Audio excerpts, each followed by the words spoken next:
إبراهيم وآل إبراهيم في العالمين إنك حميد مجيد. وارض اللهم عن الخلفاء الأربعة سيدنا أبي بكر الصديق وسيدنا عمر بن الخطاب وسيدنا عثمان بن عفان وسيدنا علي بن أبي طالب. وارض اللهم عن الحسن والحسين وأمهما فاطمة الزهراء وجداتهما خديجة الكبرى وسائر أزواج رسول الله وأصحاب رسول الله وأنصار رسول الله والتابعين وتابعيهم بإحسان إلى يوم الدين. اللهم ربنا تقبل منا إنك أنت السميع العليم وتب علينا يا مولانا إنك أنت التواب الرحيم. اللهم اغفر للمسلمين والمسلمات والمؤمنين والمؤمنات الأحياء والأموات برحمتك يا الراحمين. عباد الله، إن الله يأمر بالعدل والإحسان وإيتاء ذي القربى وينهى عن الفحشاء والمنكر والبغي يعظكم لعلكم تذكرون. فاذكروا الله العظيم يذكركم واشكروه على نعمه يزدكم ولذكر الله أكبر والله يعلم ما تصنعون. وأقم الصلاة. الله أكبر الله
The president has been a key supporter of women empowerment in the country. I was the first female ADC to a sitting general. His Excellency the President broke key barriers for me in appointing me.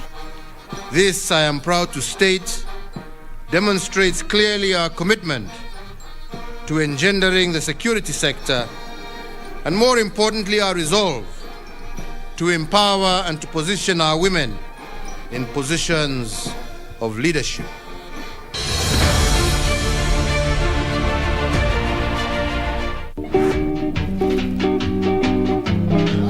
Hiyo gari ni yangu. Gari ni yangu. Gari ni ya mdosi wangu. Mimi ndio niliangusha gari.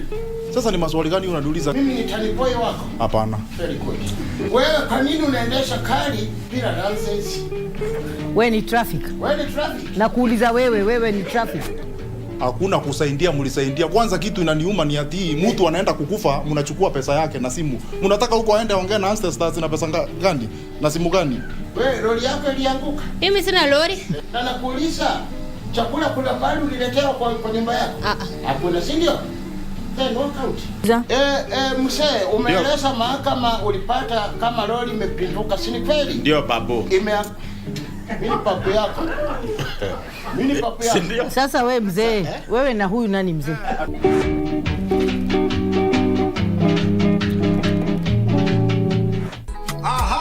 Msikilizaji wa Radio Taifa, karibu tena kwenye kipindi kinajulikana kama Rada ni Yesu. Kila Jumapili kinaletwa kwako na rubani unayempenda anajulikana kama Mr. Rafton Igi. Ungana nami kila Jumapili kuanzia mida ya saa 12 mpaka saa 1 usiku.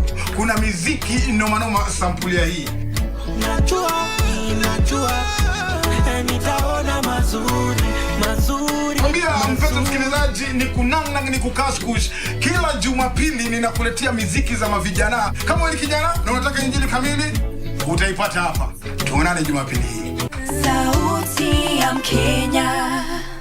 top sports attractions on KBC Channel 1. In July, Kenya Morans face off against the DRC, Egypt and Senegal in the FIBA Basketball World Cup African qualifiers in Alexandria, Egypt from 1st to 3rd of July 2022.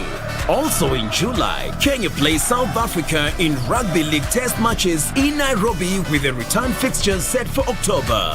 Still in July, watch the World Athletic Championships from 15th to 24th July live from Oregon, USA as Kenyan athletes seek glory. Followed by the 22nd Commonwealth Games from 28th July to 8th August live from Birmingham, England.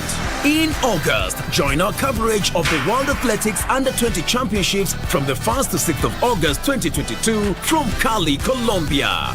Then, in November, catch the World Half Marathon Championships on 13th November from Yangzhou, China. Now that's what sets us apart as KBC Channel 1, your true sports partner.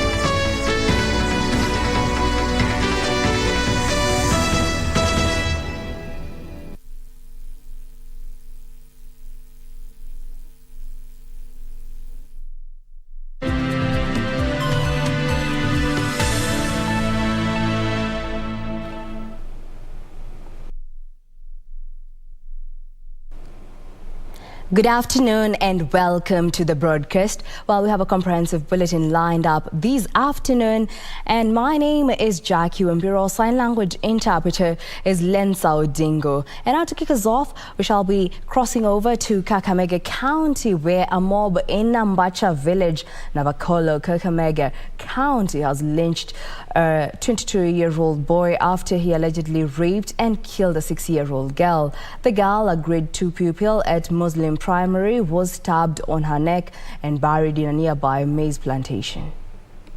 The suspect is said to have been a casual worker at the deceased home and was left in charge of the home and the children as the parents went out.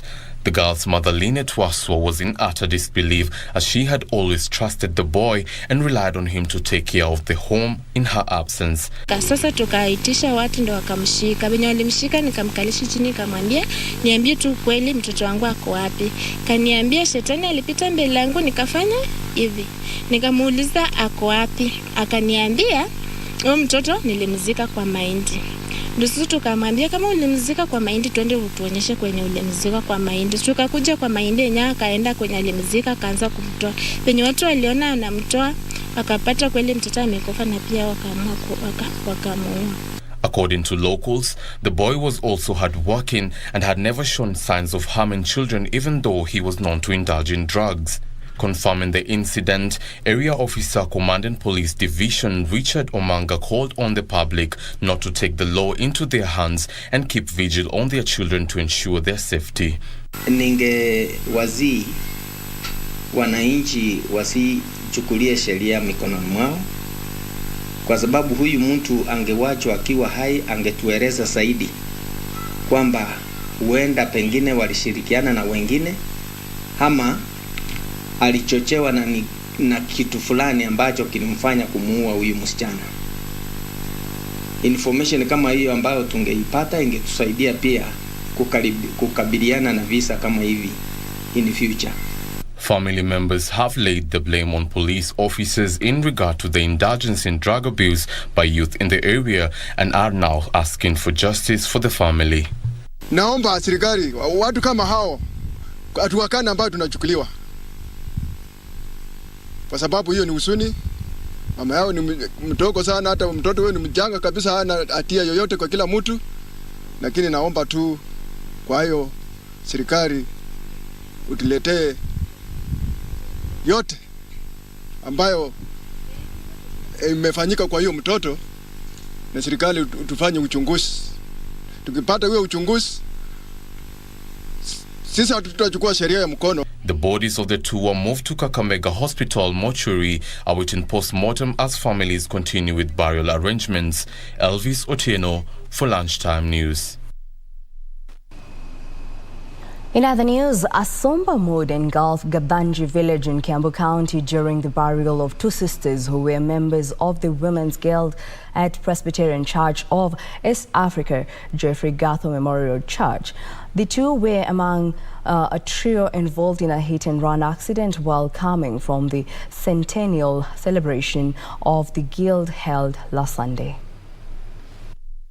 Eyewitnesses say a speeding vehicle caused the fatal accident which claimed the lives of Mary Wangari Mboro and Jane Mukami Njoroge. The two sisters, who were married by twin brothers, succumbed to the injuries while the other victim is still recuperating. During their burial in Gabanji village in Kiambu County, speaker after speaker urged motorists to be mindful of road users to avoid such calamities. But this vehicle was trying to avoid another accident and so swerved and hit them as they were walking. You hit somebody, you knock somebody off the road and they go. We shall never get them back. So can we drive carefully? Can we be mindful of other road users? Family members are now calling on relevant authorities to expedite investigations into the accident. Washughulikie kabisa na waone ya kwamba mambo yote imetendeka na vile inastahili. Compensation imeendelea mbele na alafu wakijua ya kwamba wenye kuachwa bado wako na shida kwa roho na hiyo kidodo haitapona. Reporting for Lunchtime News, I'm Samuel Karaoke. Meanwhile, residents of Kiraini town in Murang'a County have raised the alarm over poor waste management in the area, accusing the county government of laxity in keeping their environment clean and safe. The residents say they are living in fear of a disease outbreak. Traders and residents lamented over uncollected garbage and were forced to clean the town and market following fears of an outbreak of diseases. Kama wiki mbili zilizopita nilikuwa nimekuja huku kupatana na wanabiashara na watu wenye wanafanya kazi kwa soko, na wakaniambia shida yao kubwa sana ni shida ya dump site. Ile iko tu hapa hivi kwa soko, na uchafu yote ya hii area inabebwa inawekwa hapo, na kuwa hiyo uchafu na hii dump site huwa haisafishwi na uchafu yokotwi. Najua hii ni kazi ya serikali ya county. Kwa hivyo mimi nikawaambia baada ya wiki moja tuangalie kama hiyo uchafu itakuwa imetolewa. Last week tena nikarudi, nikapata bado hata sasa ndio imeongezeka zaidi. So mimi nikawaambia mimi ili niwasaidie, kwa vile najua haja ya kukua na mazingira ile safi. Ni tutakuja siku ya leo na tusafishe. Tusafishe hii area yote, na alafu pia tubebe hiyo uchafu yote tupeleke kwa dump site. They now want a proper waste management system set up, saying the refuse, which is supposed to be collected daily, takes weeks. Siku ya soko huwa tunalipa shilingi 50, na tungeomba tu tupunguziwe hiyo pesa, at least ikuwe kidogo kidogo yenye kila mtu ataweza kulipa, kwa sababu wengine wanakosa kuja kwa soko kwa sababu hiyo pesa iko mingi sana, na itumike vizuri kusafisha soko ndio tufanye kazi mzuri, kwa sababu sisi wenyewe kuwa tunakuja tukiwa tumeoga, na soko yenye tunakuja bole inanuka sana. In a cleanup exercise led by Irungu Nyakera Foundation, residents noted that lack of operational sewer system and poor management of environment have caused an increase in environmental pollution.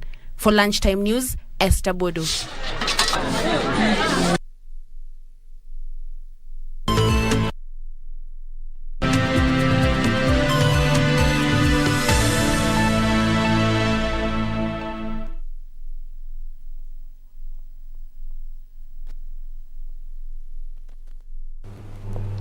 And glad that you're still with us. We now cross over to Bomas of Kenya, where the Independent Electoral and Boundaries Commission, IEBC, has rejected the application by Agano Party presidential candidate David Mwaure Waihiga for failing to meet requirements on his supporters' identification details. He has until 2 p.m. Friday to resubmit application for registration as a candidate. Now, this comes as more political political aspirants across the country wait to receive their nomination certificates.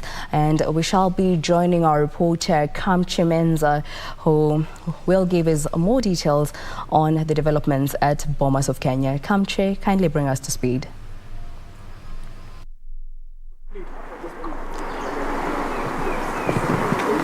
Well, Wambiru, good afternoon to you back in studio. Like you said, we are coming to you live from the Bomas of Kenya, where, of course, the exercise of the presidential nomination is currently ongoing. This is the fourth day since Sunday when it began, Monday, then yesterday, and then today is the fourth day. So today the IEBC was meant to see three candidates from independent, two of them from independent, as well one of them from Agano Party. So this morning they started with Honorable Jeremiah Nyaga, who is an independent candidate. He appeared before the IEBC, but of course he was not successful. His was an interim rejection. Of course, he had three issues that IEBC indicated that they cannot accept his application. One of them being that his running mate is showing, the name of his running mate is showing that he is a registered member of Chama Cha Uzalendo Party, which the IEBC chair says it is not according to the law. Again, he says that there is a form, self-declaration form of the candidate that has not been stamped with the IEBC. Again, we have also seen the issue of supporters list coming up again for this particular candidate. Of course, out of 21 copies, 22 presented copies, 21 were okay, but there are still 3 more to be submitted to the IEBC. Wafula Chebukati giving him until this afternoon to try and rectify that particular shortfall. Again, we understand that there is a candidate called James Kamau, who is one of the youngest presidential candidate, a presidential aspirant in this particular race, in this year's race. James Kamau appeared before IEBC yesterday, but of course his application was rejected due to a number of issues. Among them, he had not fulfilled, or rather filled, the electoral code of conduct. It was not well filled. Again, the issue of supporter signatures coming up. So yesterday, when it was rejected, his application was rejected, he was given this morning. He appeared before IEBC. Again, he did not fully meet the requirements of IEBC, and he was sent away, given about an hour, 2 hours to rectify that particular mistake, and he came back again before the IEBC this afternoon. Just a few minutes ago, he was before the IEBC for the third time to try and show that he has managed to rectify the shortcomings that he was facing, but again, he was still rejected. The third presidential aspirant who appeared before IEBC this morning is Agano Party presidential candidate, who is David Mwaure wa Ihiga. Of course, even his application had issues. Among them is that the signatures of the supporters that he submitted did not meet IEBC's. For him, some of the signatures were from individuals whose certificates were of the refugees, KCPE certificates, birth certificate, huduma number cards, which, according to IEBC, that say that it does not go well with the law, that the law does not allow.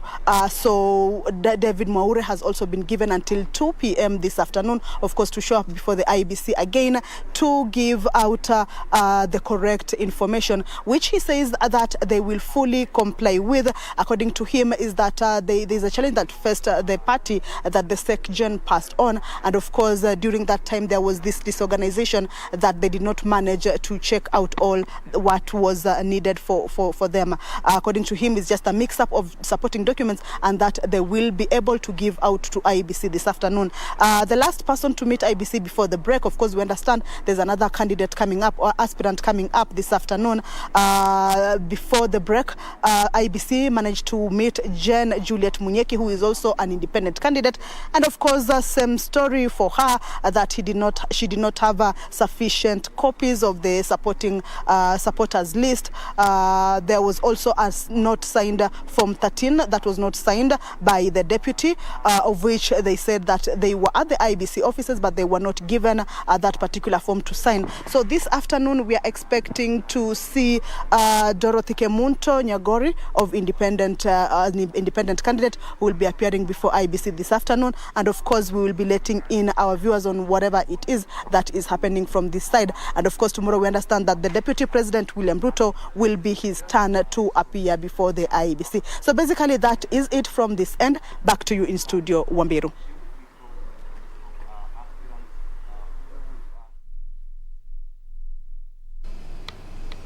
Well, thank you so much, Kamche Menza, for that update coming live from the Bomas of Kenya, where the presidential candidate clearance is currently underway. We shall be bringing you more details in our subsequent bulletins. For now, we move on. The Independent Policing Oversight Authority has dispatched a team of investigators to probe the circumstances under which 4 people were shot dead by police in Masimba Trading Center along the Nairobi-Mombasa Highway. IPOA says it will seek to establish whether the police acted outside of the lay-down procedure in quelling demonstrations.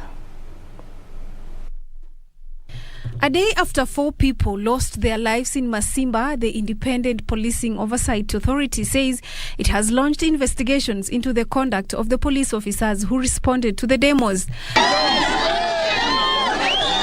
Residents of Poka Kenyawa ward in Kajiado County had taken to the streets to protest against the destruction of their property by marauding elephants. The unsanctioned march turned deadly when police moved in to bring it to an end. In the end, 4 people lost their lives and more than half a dozen others were left nursing injuries. Tulipokuja kuandamana kuitisha haki yetu, maaskari walikuja wakatuharas, wameua watu wetu. Saa hii sofa watu 3 wako chini wameshakufa. Wengine wamepelekwa hospitalini. Sisi wamama alikuwa ametuangamiza. Wamama walikuwa wajawazito, lakini saizi wamepata shida juu ya tear gas. Kuna wale wameshakufa saizi. Kwa hivyo naomba serikali mtusaidie. IPOA says it is seeking to understand the circumstances that led to the deaths and whether the conduct of police was within the confines of standard procedures. Area leaders have also condemned the incident and called for a transparent probe. Zainab Said, Lunchtime News. Now, security agencies in Naivasha town have assured residents of protection during and after the electioneering period. Naivasha Deputy County Commander Mutua Kisilu said they have no cause for alarm even after the National Cohesion and Integration Commission flagged the town as a hotspot for potential electoral violence.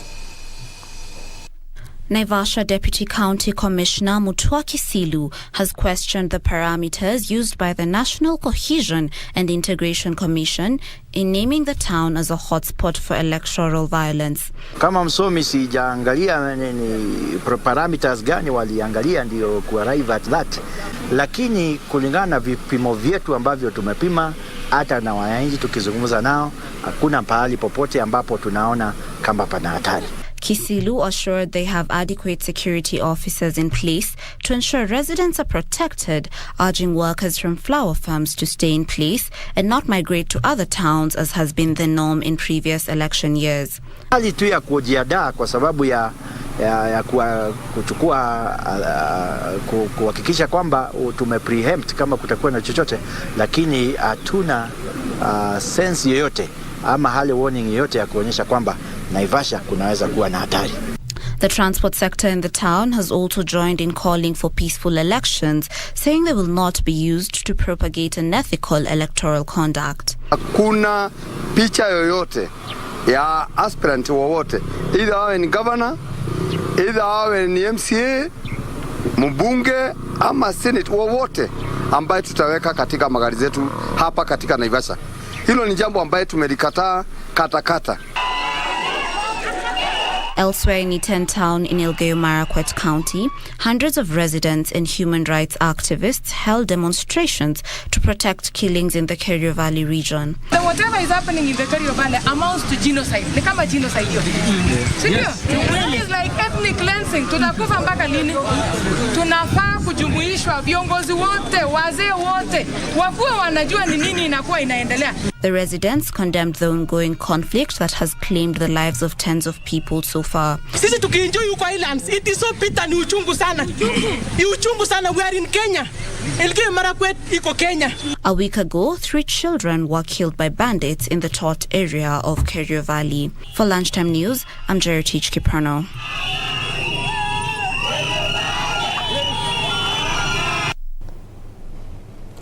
In other news, Chief Justice Martha Koome has challenged the Independent Electoral and Boundaries Commission to ensure that the processes leading to the general election is tamper-proof. To avoid any litigation, Justice Koome said the Commission should draw lessons from the nullified 2017 presidential election and ensure the 2022 is not a repeat of the same. Speaking during a breakfast meeting with editors, the Chief Justice said the Supreme Court will be retreating this week to interrogate its system on how to deal with any election eventualities.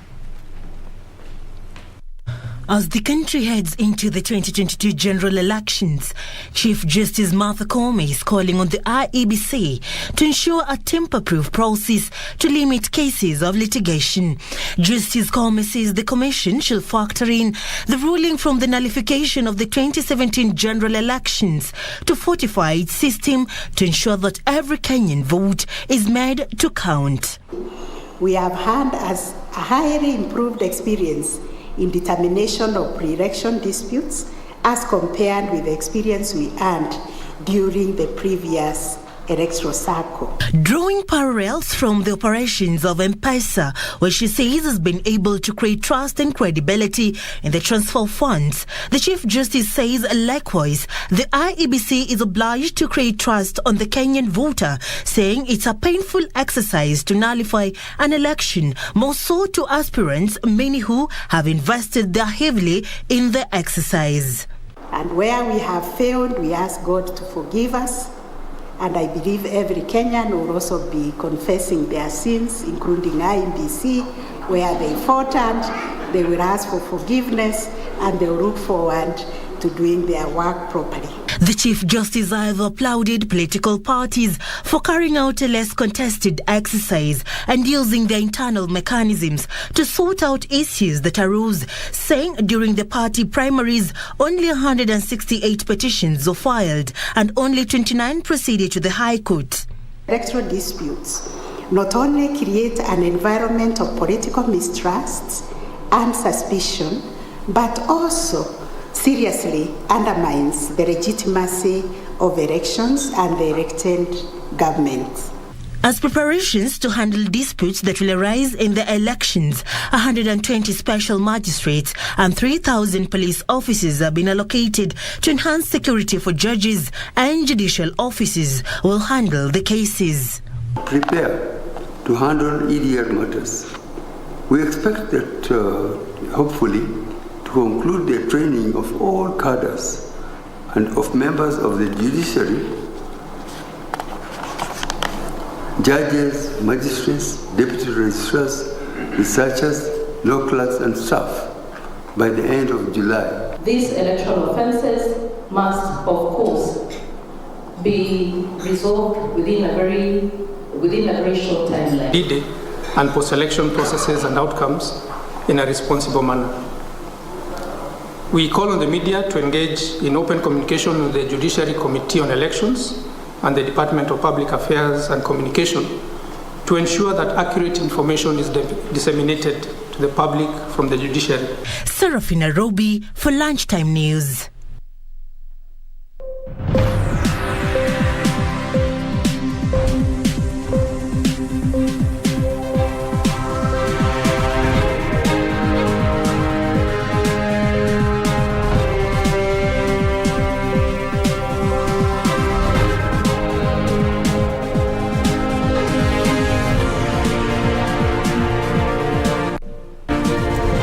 And thank you for keeping us company. We are now going to take a look at news making headlines in the business world. And to kick us off, publishers are losing over 40% of the market share to book piracy. The Kenya Publishers Association is alarmed over the rise, with textbooks remaining the biggest target for pirates, as they make up to 90% of the country's book market, and their sales are virtually guaranteed. The Kenya Publishers Association has identified Nakuru County as the melting point of book piracy in Kenya, where criminals counterfeit books that are increasingly flooding the country. The association points out the pirated books often have poor binding and print quality but still go for the same price as their original counterparts. In addition, the pirated books are illegible and riddled with spelling mistakes and mixed up pages, and the errors often compromise the quality of education. Help us fight piracy by encouraging the learners, the teachers, the parents to access our books from the credible booksellers.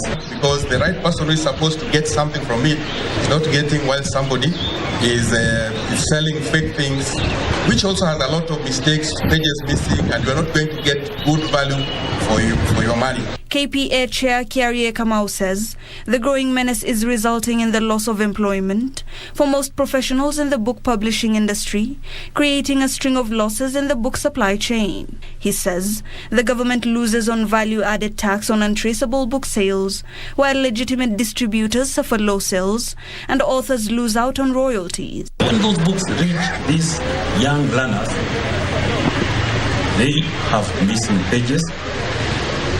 They have pages that are not legible. They have mixed up pages and so many other bad things. Local publishers are now calling on parents to buy books from dealers who have electronic tax register receipt and the security features recommended by the Kenya Publishers Association that help schools and parents ascertain the authenticity of books. Let us not buy books from the corridors.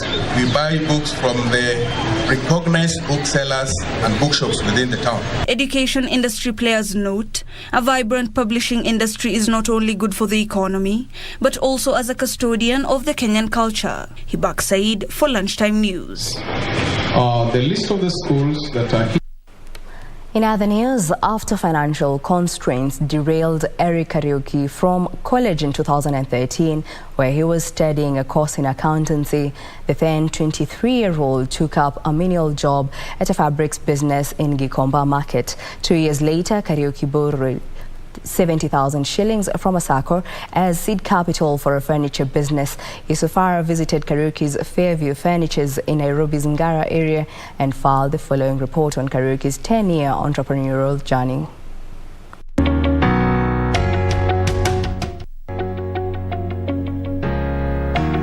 Fairview Furnitures in Ngara, Nairobi. These 24 beds. This showroom plays host to the business enterprise owned by 33-year-old Eric Kariuki. Inside, he shows me a variety of the products the business churns out to the market. Just a quick design.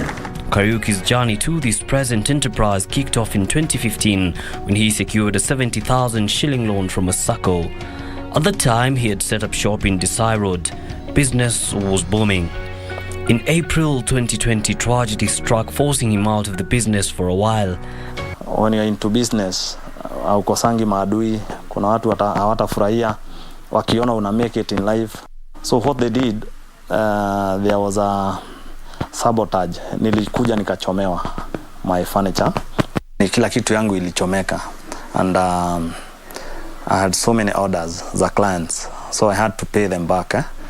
Ile mna agree na customer, give me a certain duration of time, nifanye hizi vitu zako, nikutengenezee tena.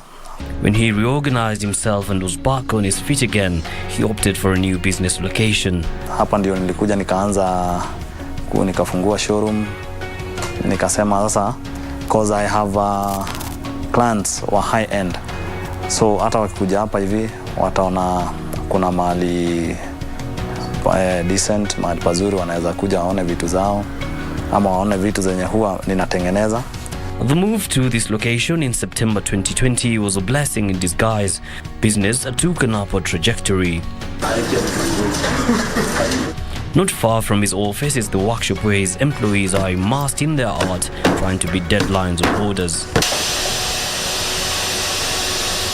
Kariuki is a hands-on boss. He has, however, had to deal with a few challenges in his entrepreneurial endeavor. To get a financier, it's very hard. as a young person, because unajua sasa most of the banks wanataka kuona uko na nini.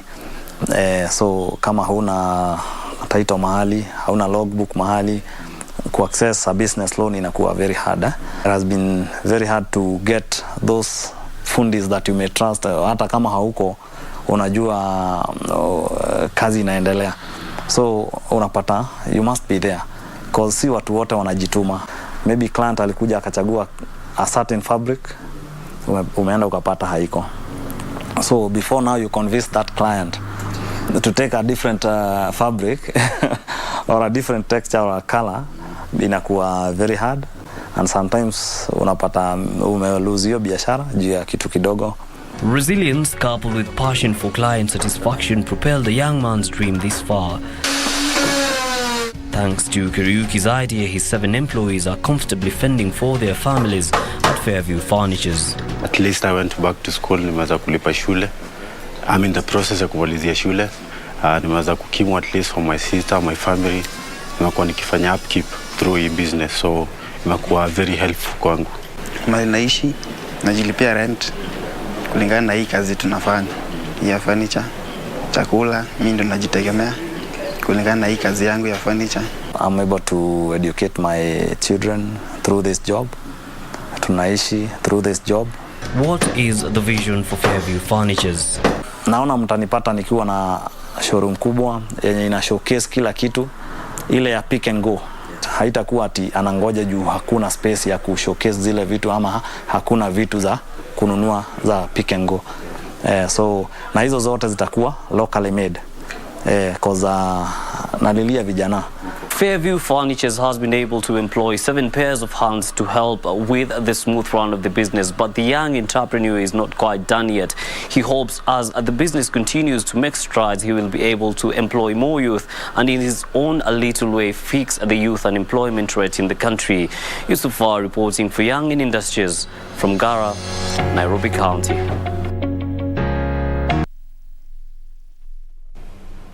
Well, that report by Yusufar brings us to a fast break here on Lunchtime News. When we come back, we shall be having our interview segment and we shall be discussing matters of insurance in the country with our guest Tolbert Luhatso Ndenda, who is a financial advisor at ICA Lion Group. Let's take that break.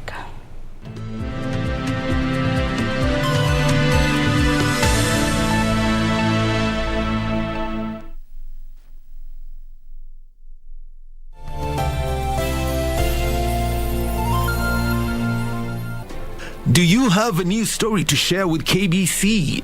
Get in touch swiftly on email news@kbc.co.ke or call 0723-892-654 or 0734-780-124.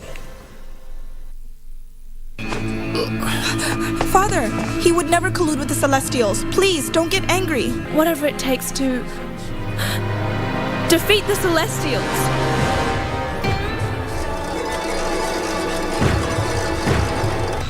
But you betrayed our kingdom and colluded with Skywall. For the sake of some disciples? Is it death you seek?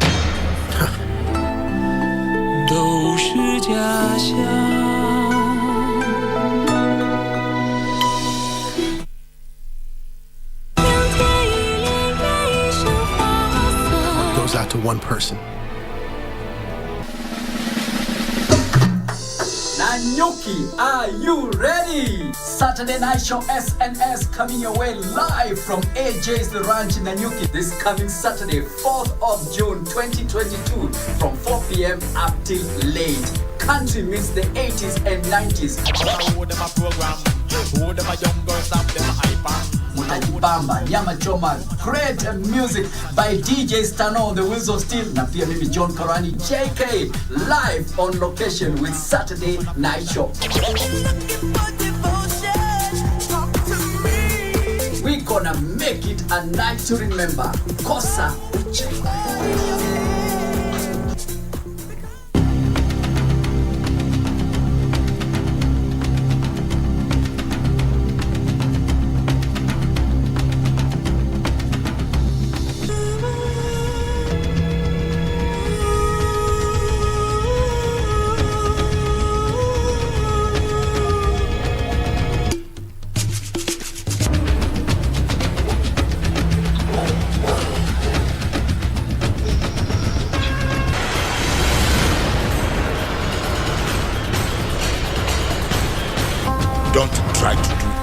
silly.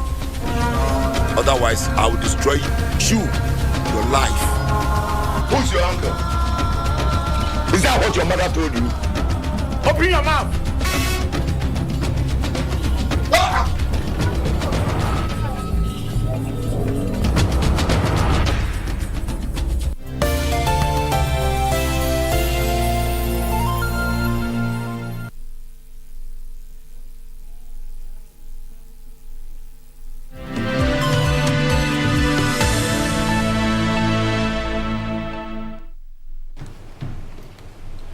Welcome back, and as promised earlier, we're now going to cross over to the interview segment, whereby we shall be discussing matters insurance in the country. And our guest this afternoon is Tolbert Luhatso Ndenda, who is a financial advisor at ICEA Lion Group.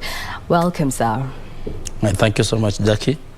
Okay, to kick us off, perhaps tell us, Kenya's insurance market has a low penetration, below 2.5%. What are the reasons for these numbers? Generally, the reasons revolve around the perception. The way insurance was introduced to Kenya, it was on poor note in comparison to countries like South Africa, that the penetration is highly, the uptake is above 8%. Despite insurance being important, the Kenyan approach before regulation was set up was poor. I had the privilege to join the insurance industry when the uptake was very low in 2007. And the perception was insurance companies and the collapse of insurance companies with public funds and non-payment of claims were the main issue.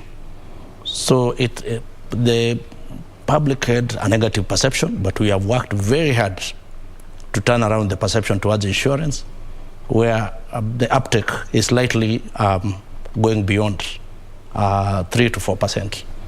So basically those, and then also there is a poor public knowledge about insurance. Most people, despite being a very important aspect of human and financial planning and risks, most people don't have sufficient knowledge to take up insurance plans. And that is now is my duty to educate the public about the importance of insurance. That is what we do as agents. Very well. So how can the insurance industry package itself perhaps to increase the penetration in Kenya, as you've said? What we have done right now, we are trying to do massive public awareness. We have a very good and robust regulation system, the IRA, and which regulates the practice, and underwriters have been sufficient and professional. Like if you go to ICEA Lion Center, it's a world-class touch of business, where we try to debunk this philosophy that insurance is a bit difficult when it comes to claims. With the latest technology, we are able to even process any insurance contract in a span of less than 2 hours. We are able to pay claims in less than a span of 3 days. So we are trying to change the perception, and we are able to honor our contractual maturities.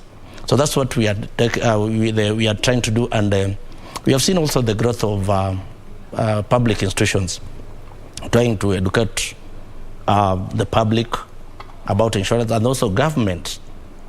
Remember, it's trying to does insurance. Are you aware? Government does insurance. Are you aware? Mm-hmm. Through NSSF and NHIF. Mm-hmm. But we are hoping with that a lot of effort from government and the private sector, the penetration will have to hit above 10% in the year 2030. All right. Now we move on as insurance fraud has been flagged over the years in Kenya with the penetrators using more uncanny ways. For instance, the IRA in 2020 stated that the insurance fraud was at 254.4 million shillings, up from 19.2 million shillings in 2019. So how can this be curbed in that industry? We try so much. First, remember our business is based on trust. So integrity is the key in practice, both between the middlemen who are represented here today. I'm a middleman of insurance. So we also try to curb it through training program, whereby we train and certify practitioners of insurance through standards tests done by the College of Insurance. We have moved digitally because you remember some years rogue insurance practitioners used to take clients' money and they don't submit. And that has been a setback to our practice in insurance, where rogue practitioners would take clients' money and then they don't remit.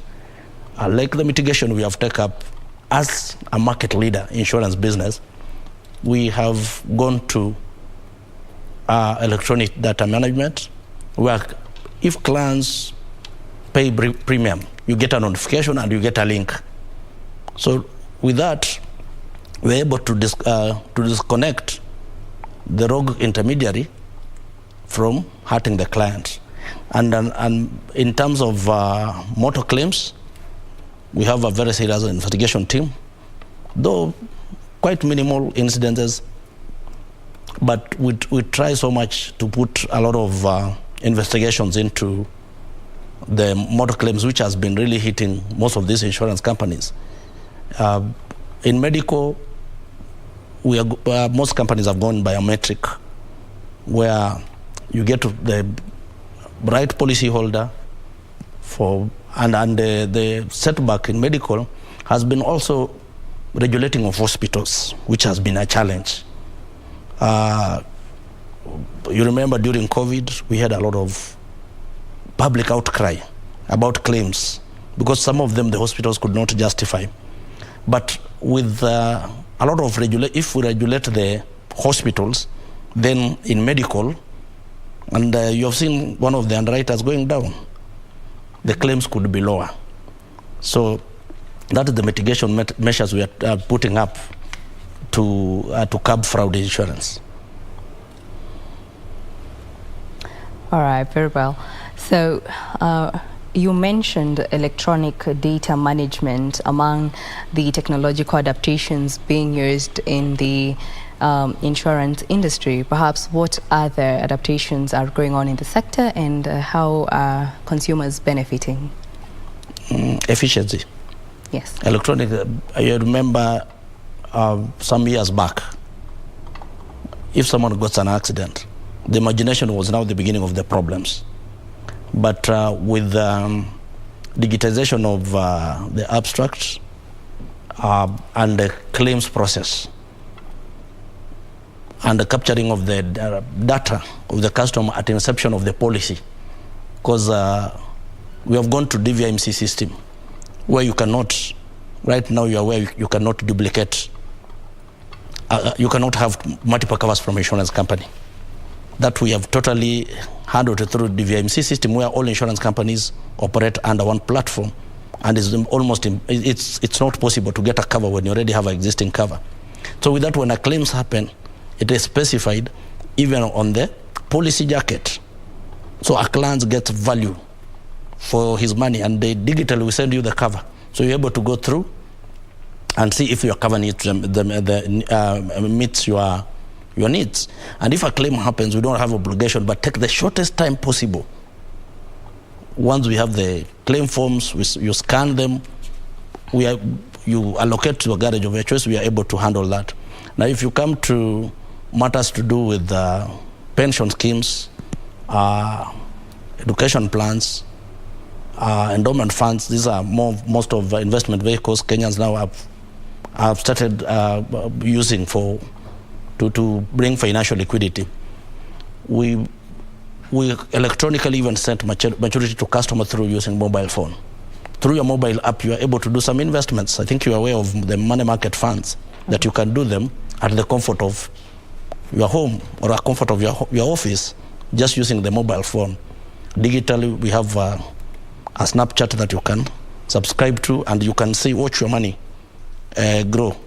So these are measures we are putting up to make insurance easily accessible to the public using electronic means. As we discuss improving perception of the public as well as increasing the knowledge, perhaps why should an individual consider insurance, and perhaps what should they look for as they shop? First, insurance is important because when God created mankind, we are not given sufficient. We are not given sufficient modes of handling your finances, and we all live under risks. So insurance mitigates first in the unforeseen risks, and second, risks that are obvious to occur. Let's say, like, if you have a child, it's definitely the child will go to school. Why wait to go through what Kenyans are going through? You are advisable to take education policy. Insurance comes to play. When you buy a car, it's a heavy investment. One of the most heavy investments by Kenyans is cars and houses. Why wait when a risk happens? And now you lose your car, or you go through challenges in trying to fix the car with dubious mechanics. Because insurance, we use world-class garages, and we try to indemnify, put you back to the normal status. If your car gets an accident, it means we have to replace that car as if it never had an accident before. Why would you wait to go through that when you can easily get a comprehensive cover that will take you through that analysis? We all work. At one point, our ability to earn income will come to short, either by age or by default. By default, I mean, you could lose your limb, you could get a fatal accident, you can no longer work. Insurance comes to play because you transfer the risk by paying a very small amount of money to have a life cover or a personal accident cover. When you are working, it will come by nature. We all grow old, and our ability to work, I think by 60 years I'll no longer be at ICLION. But having worked for them, it's prudent enough to invest in guaranteed or rather safe form of investment.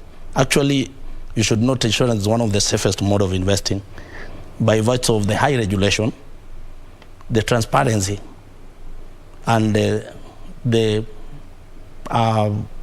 measures that have taken up, government has tried to give, like when you take a life insurance, you get tax subsidies and all that. But at what point does it come to play? When you're old, you'll have your pension. Now, the pension is the traditional pension you hear about is the annuities. Annuities is insurance, where you get your income until the mighty God decides to rest with him. That is, I'm using a universal here.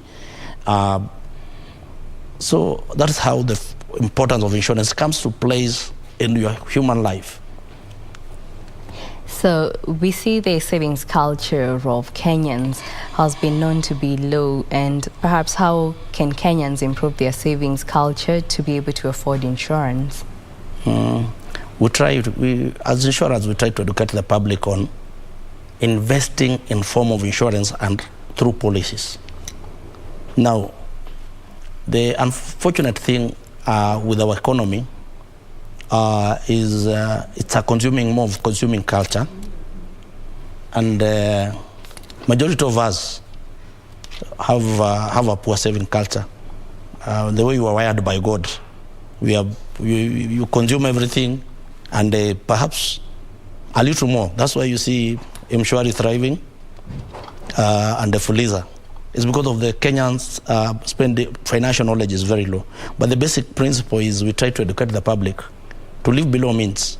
And also churches, don't forget, churches are also giving us a run for our money, where the 10% we talk about to invest are the same some churches have gone ahead to misinterpret. So insurance is so biblical and is so traditional that we try to educate the public to minimize on their spending habits and create some funds. Normally we have emergency funds, contingent funds, and long-term funds, and also protect their families and protect themselves. You see, like when COVID hit, we never saw this, but people who had money market funds could easily afford their lifestyle. You saw families going through problems. Now, why wait for that when you can be doing some sort of a small investment of almost even 500 shillings in a day? Mm-hmm. I'm sure that is your lunch. Why can't you forego maybe within a week your lunch and just invest some small amount of money? Mm-hmm. You have seen in villages, I don't think government policy to provide for the elderly will work. It's a wait and see thing. But why risk when you can easily, instead of going back to the villages, you become a liability, or you start cursing your children. You can just do annuities, and when you retire, you live a comfortable lifestyle because you'll have the money, and you'll have continued drawing income the rest of your life. All right. As we wrap up, perhaps, what is the future of the insurance industry in the country? We expect first, because of the robust government support and the robust nature of insurance companies coming together through association of Kenya insurers and the regulator, the future of insurance uptake is bright. Because most Kenyans have started, the current generation has what we call sense of responsibility, and people want to live quality lifestyle. So with that, automatically, the uptake of insurance will be high. We have seen the growth of insurance dramatically. I've witnessed from 2007 right now is almost 3 times growth. So we see the future because of the current and the elite, Kenyans, most of Kenyans are elite, the uptake of insurance and the future of insurance is great in this country. But again, media, you should also sensitize people. Thank you for giving me this privilege also to talk to the public about insurance. So also be talking about insurance. All right, thank you so much, sir. That was Tolbert Luhatso Ndenda, who is a financial advisor at ICEA Lion Group. Thank you for gracing us with your presence and enlightening us on matters insurance in the country. For now, we move on. The Kenya Revenue Authority is extending working hours to allow millions of Kenyans to complete payments and file their tax returns ahead of the June 30th, 2022 deadline. The taxman will offer tax services through the weekend effective 2nd June. However, Huduma centers will not offer tax services Saturdays and Sundays for the period. Pressure is mounting on the taxman to meet its revenue targets after National Treasury raised the revenue collection targets for the Kenya Revenue Authority by 25 billion shillings in the fiscal year ending June 2022. In trying to justify the upward variation, which covers both tax and non-tax revenues, Treasury noted a growth of 24.2% year-over-year in 8 months of the 2021-2022 fiscal year to 1.126 trillion shillings compared to 906.2 billion shillings in February 2021. Ordinary revenue, tax and non-tax collection by KRA is projected to increase by 1.4% from 1.7 trillion shillings to 1.8 trillion shillings. In a bid to ensure tax compliance and meeting the target, KRA will be extending working hours. In a notice published in the dailies, KRA would like to notify taxpayers that tax service officers and the contact center will extend working hours in June to support taxpayers in filing of returns. Effective 2nd June till 30th June, tax services will be offered Monday to Friday from 7 a.m. to 6:30 a.m. and on Saturdays from 9 a.m. to 1 p.m. Huduma centers will offer similar services Monday through Friday from 8 a.m. to 5 p.m. but close over the weekend. The KRA Contact Center will from 20th to 30th June operate all week, Monday to Friday between 6 a.m. and midnight, as well as Saturday and Sunday from 9 a.m. till 4 p.m. This will provide an extended window to taxpayers with queries on filing returns. The Kenya Revenue Authority surpassed its revenue performance in the first half of the financial year 2021-2022 after collecting 976.7 billion shillings against a target of 929.1 billion and hopes to replicate the same performance premised on increased tax compliance and economic recovery post-COVID-19. Regina Manyara reporting for Lunchtime News. Ethiopian Minister of Labour and Skills Development held discussions with World Bank officials on ways to create high-quality job opportunities for Ethiopians by boosting the capacity of state-owned technical and vocational training institutes. The country had also been given a $300 million grant to help in the reconstruction of conflict-hit areas. Here are the details of the story and much more from across the continent. Ethiopia is set to receive $200 million in financial assistance from the World Bank to build skilled manpower and boost the capacity of state-owned technical and vocational training institutes. The Ethiopian government and the World Bank have also signed a financing agreement amounting to $300 million in support of the reconstruction and recovery of conflict-affected areas in Ethiopia. The $300 million grant is to be used to finance activities designed to support communities in conflict-affected areas to reaccess basic services of education, health, and water supply. Meanwhile, the European Investment Bank has committed $80 million to finance the construction of a new facility in Senegal that will produce COVID-19 and other vaccines for use across Africa. The plant is intended to help Senegal reduce its dependence on vaccine imports, which currently account for 99% of the continent's needs. It will produce vaccines against COVID-19, yellow fever, and other endemic diseases. The European Investment Bank and the European Union had already donated $5 million in 2021 for feasibility studies and project preparation for the plant. At full capacity, the facility will produce 300 million vaccines annually. Finally, Turkish Airlines launched the first direct air route from Istanbul, Turkey's largest city, to Juba, the capital of South Sudan, with 3 scheduled flights per week. The new route will allow travelers from South Sudan to connect through Istanbul to Turkish Airlines destinations across the world. Trading ties between Turkey and South Sudan have been growing in recent years, with the value of Turkish exports nearly doubling between 2020 and 2021 to over $10 million. South Sudan says the flights will open new avenues for bilateral cooperation between the two countries.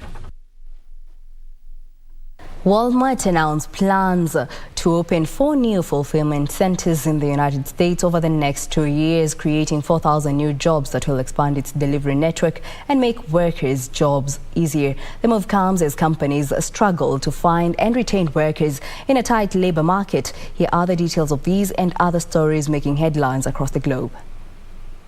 The new jobs are in addition to the 20,000 supply chain position the retailer said it would hire last year. The new employees will get hourly starting wages ranging from $16 to $28. The company, which employs 2.3 million workers, is piloting a new program in the summer to offer recent college graduates and students jobs. The company expects more than 1,200 new stores, club and supply chain managers in the United States to participate in the program called College to College Career. It has more than 5,000 US stores that generate average annual sales of $100 million. Elsewhere, California port leaders expect imports to rise as Shanghai, home to the world's busiest seaport, emerges from a 2-month COVID-19 lockdown. The port of Shanghai was open during the city's shutdown, but cargo flow still slowed. Area factories that make everything from Tesla electric vehicles to Apple laptops ran out of components, and quarantines idled some tractors. April imports soared 9.2% to a new monthly record at the port of Long Beach. Finally, German export rose more than forecast in April, rising by 4.4% on the previous month, while imports increased by 3.1%. Exports from Germany to Russia dropped in April by 10% after plummeting by 60% in March amid severe Western sanctions on Moscow for its invasion of Ukraine. In April, Germany had a seasonally adjusted trade surplus of $3.76 billion. Terry Njenga, Lunchtime News.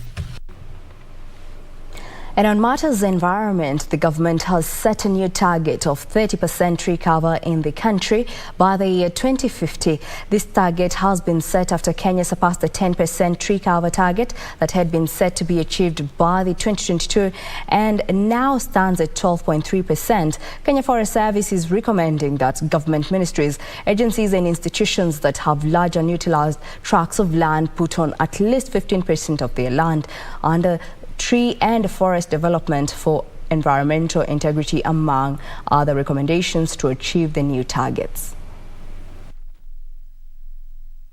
Kenya has surpassed the targeted 10% tree cover goal that had been set in March of 2018 as part of national efforts to address the challenges of climate change.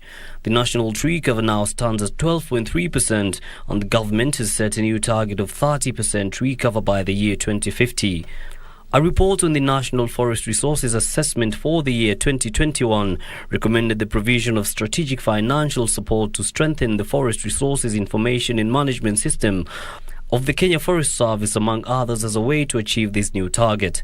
The government to establish and finance a suitable, sustainable institutional and cooperation mechanism between the Kenya Forest Service and JNAM to create synergies on the availability of high-resolution imageries, technical competencies, and other resources. The government to strengthen the institutional capacity of the Kenya Forest Service for effective protection, conservation, and sustainable management of forest resources and other emerging security threats through the recruitment of additional staff. The report has further placed the country's forest cover at 8.83%, covering 5,226,191.79 hectares of land. The country's leading county is Nyeri with 40.89%, followed by Lamu at 32.13%. Siaya and Migori are the lowest at 0.23 and 0.31% respectively. The government is implementing a number of measures to increase the cover in low forested areas. The National Treasury, in collaboration with the Ministry of Environment and Forestry and Kenya Forest Service, undertake a total valuation of all forest resources and enlist the same in the national accounts to inform funding and national official statistics report. That the government provide financial support to enable fencing of all critical forest ecosystem, including Mount Kenya, which is ongoing. So far in Mount Kenya, we anticipate that we will have a 450-kilometer perimeter fence.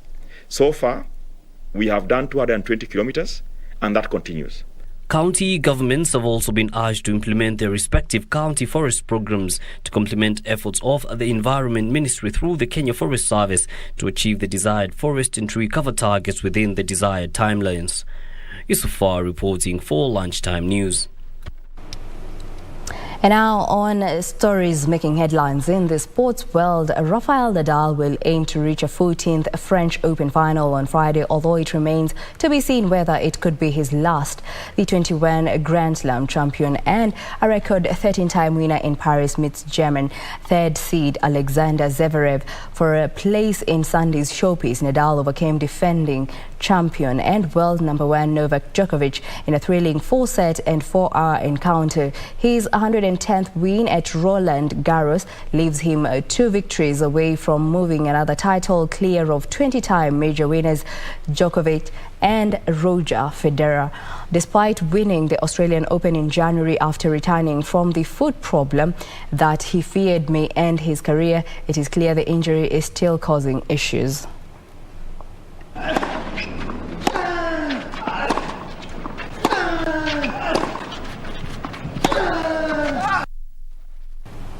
The Boston Celtics hit 9 3-pointers in the final quarter to overturn a 12-point deficit and beat the Golden State Warriors 120-108 in Game 1 of the NBA Finals. The game was played at the Chase Center in San Francisco.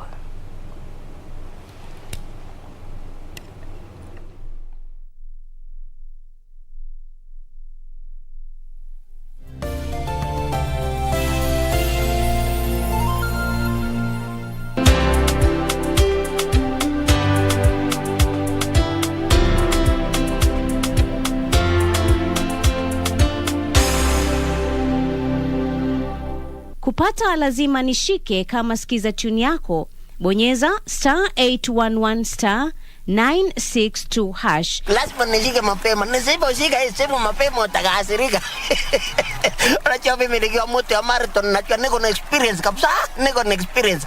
If you don't hurry, you will not break the record. Okay, wacha nishike hii simu.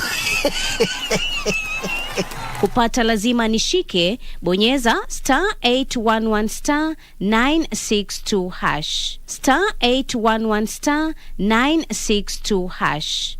Aha, msikilizaji wa Radio Taifa, karibu tena kwenye kipindi kinajulikana kama Rada ni Yesu. Kila Jumapili kinaletwa kwako na rubani unayempenda anajulikana kama Mr. Rafton Iggy. Ungana nami kila Jumapili kuanzia mida ya saa 12 mpaka saa 1 usiku. Kuna muziki noma sampulia hii. Najua nitaona mazuri. Mwambia mpenzi msikilizaji, ni kunang ni kukaskush. Kila Jumapili ninakuletea miziki za mavijana. Kama wewe ni kijana na unataka injili kamili, utaipata hapa. Tuonane Jumapili hii. Sauti ya Mkenya.